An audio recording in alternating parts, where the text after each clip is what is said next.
Hi, this is an overview of standards-based grading.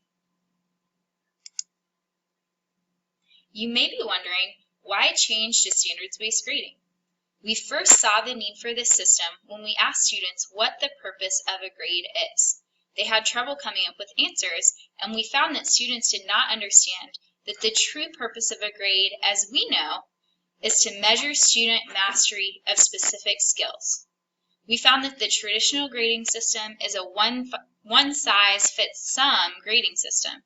It was geared toward the average student and did not meet the individual needs of all students. We found that standards-based grading caters to students' individual needs while showing a more accurate measure of their mastery.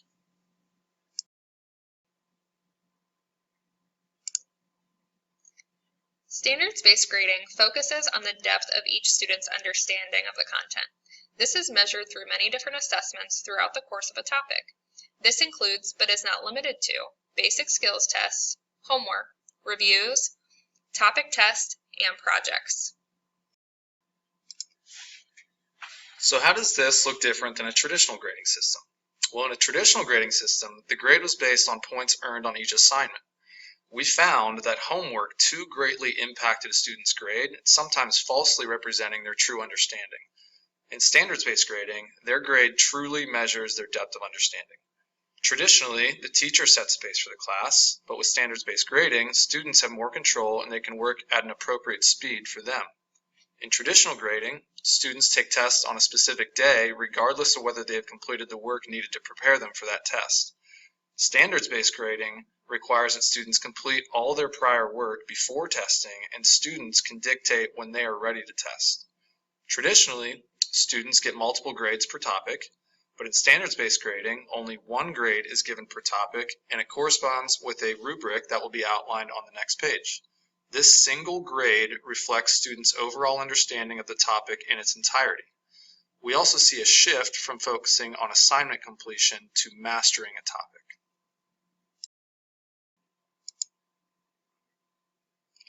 At the beginning of each topic, students will be given a rubric. This rubric shows a progression of activities and assessments that are intended to measure and grow students in the depth of their understanding. A student's final topic grade will reflect the highest level completed throughout the course of a topic. Students will begin by completing a basic skills test. This measures the bare minimum that we need all students to understand.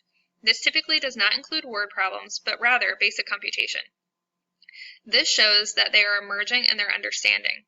As soon as a student has completed their basic skills test with a 70% or higher, they are ready to work towards the next level to increase their grade for the topic. However, if a student stops here, they would receive a 60% overall for this topic. Next, students ensure their nightly homework has been completed. This shows that students are developing their understanding by showing that they can apply an isolated concept while still being able to receive help. Once all homework is completed with a 90% or higher, they will work on completing the topic review. However, if this is the highest level they complete, they would receive a 70% overall for the topic. The review shows that a student's understanding is proficient through indicating that they can apply multiple concepts with help. This is different from homework because students are seeing a mixture of problems across the topic. Once this review is completed, a student is ready to schedule their topic test. However, if this is the highest level they complete, they would receive a 75% for the topic. The topic test shows that a student's understanding is accelerated by measuring that students can complete application-based problems independently. Once a student completes their topic test with at least a 75%, they are ready to start the project. However, if this is the highest level that they complete, they would receive an 89% for the topic. The project for the topic shows that students are understanding the material at an advanced level as they can analyze, create, and evaluate real-world situations that involve the content that we are studying. A corresponding rubric for each project will be provided. Students will receive between a 90% and 100% depending on their score based on the rubric. As you can see, as students progress through the assignments and activities, they are moving from lower level thinking to higher level thinking skills.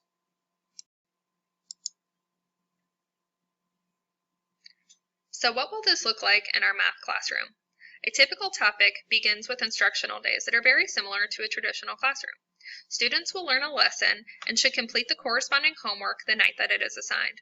After a final lesson, students will have 3 punch card days where they will work independently to complete tasks that are geared towards progressing their level of understanding. On the first punch card day, all students start by taking a basic skills test. If they pass with a 70% or above, they will make sure that all of their homework is complete. If they do not pass with a 70%, they will receive intervention to fix any gaps in their understanding, and they will retest when ready. Students will then make sure that they have finished all homework scoring above a 90% and redoing any homework assignments and questions as needed. Once all homework assignments are complete, they will work on their review and complete it with a 90% or higher. After the review is complete, they will schedule to take their topic test with their teacher. Students will then take the topic test and score a 75% or higher. If students do not score a 75% or higher, they will complete test corrections and ask the teacher any questions that they have and prepare for a retake. Once students have completed the test with a 75% or above, they will work on a project for the remainder of the punch card days. After the punch card days, students will receive a grade that corresponds with the highest level that they completed. However, students may continue to work on any assignments outside of the punch card days and turn them in when they are completed. However, all work must be turned in before a specified date at the end of the quarter. There are several ways that you can see if your child is on track throughout the topic. First, the recommended schedule for weekly homework is posted on Progress Book. You can also check individual assignment percentages and if they have been completed on Digits and on Schoology. Finally, each student will have a punch card where they will monitor their own progress throughout the topic.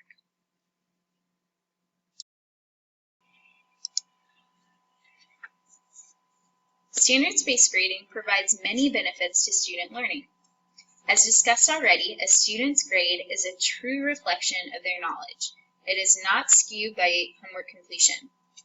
There are multiple student-teacher check-ins and opportunities for students to get intervention throughout punch card days.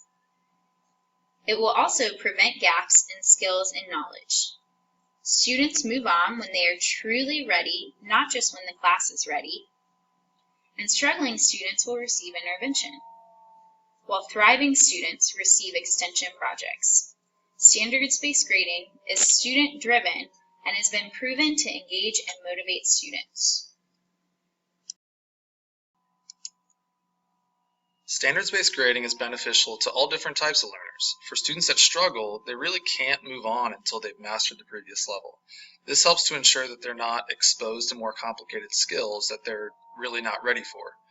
They can also benefit from the multiple teacher check-ins and the built-in intervention throughout the punch card days. Standards-based grading also benefits the average student because they can get remediation and enrichment depending on their individual strengths and weaknesses. Also, gaps in understanding are not masked by high achievement on other topics. Students are always given the opportunity to extend their knowledge through projects. This eliminates downtime that can often occur when students master content more quickly than their peers.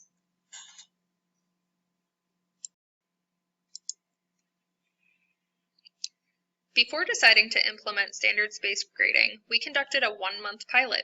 At the end of the pilot, we gave students a survey to gauge their feedback and learning preferences. As you can see, when asked if they would recommend this new grading system next year, the overwhelming majority showed that standards-based grading was their preference. In the survey, we also gave students the opportunity to explain their preference. Here are some of the insights that the students shared.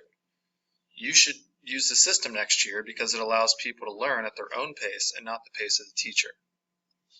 We should use this because the slow-working kids can work at their pace and the fast kids can work at their pace. We should use this next year because it is a good way to have students practice pacing themselves for what they will soon have to do in the future. You should use it next year because it lets us make our own decisions and gives us more freedom to do what we want to do and how we learn. It is much more engaging than the old way. We should use this. It's good for people who don't understand, and it's better than moving on and people still not getting the concept. You should use this next year because it helps students focus on learning more. This system makes it easier to get better grades, and it might seem kind of complicated at first, but it's really convenient. You should because it's less stress for students.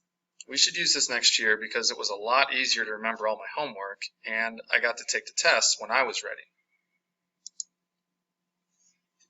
Thank you for watching this video. We hope that it has provided some clarity with the changes you will see this school year. If you have any additional questions regarding the topics discussed on this video, please feel free to contact your math teacher at the email provided on the syllabus. Thank you.